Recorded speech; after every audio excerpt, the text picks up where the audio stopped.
डभोई में आगामी उत्तरायण पर्व के दौरान पतंग की कातिल डोर से पक्षियों को होने वाली चोटों को रोकने और घायल पक्षियों को त्वरित उपचार उपलब्ध कराने के उद्देश्य से डभोई वन विभाग ने करुणा अभियान 2026 के अंतर्गत व्यापक तैयारियां शुरू कर दी है। जकातनाका स्थित सरकारी पशु चिकित्सालय में वन विभाग और एनजीओ प्रतिनिधियों की मौजूदगी में विशेष उपचार केंद्र का शुभारंभ किया गया।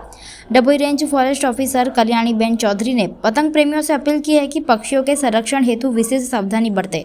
उन्होंने खास तौर पर पक्षियों की आवाजाही के समय सुबह जल्दी और शाम 5 बजे के बाद पतंग न उड़ाने का अनुरोध भी किया, ताकि निर्दोष पक्षी डोर की चपेट में आने से बच सके।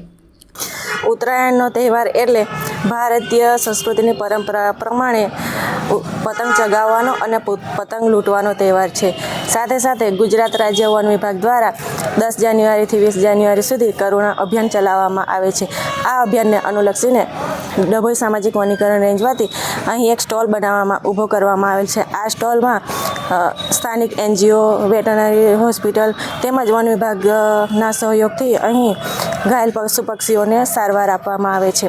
તેમજ મીડિયાના માધ્યમથી વન વિભાગ તરફથી એવો અમે સંદેશો પહોંચાડવા માગીએ છીએ કે ઉત્તરાયણ પર્વ નિમિત્તે આપણે સૌ પતંગ સવારે 9 વાગ્યા પહેલાં અને સાંજે 5 વાગ્યા પછી ના ચગાવીએ, સિન્થેટિક તેમજ ચાઇનીઝ દોરીનો ઉપયોગ ના કરીએ, તેમજ ઉત્તરાયણના બીજા દિવસે ધાબા પર કે ઝાડ પર ગમે ત્યાં દોરી લટકતી હોય તેનો નાશ કરીએ।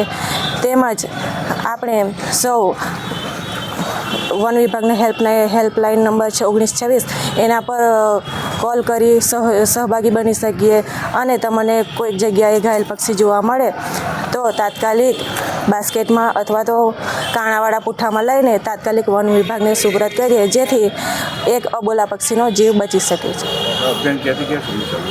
10 જાન્યુઆરીથી 20 જાન્યુઆરી સુધી। संवाददाता के साथ अभिप्राय न्यूज़ बड़ौदा।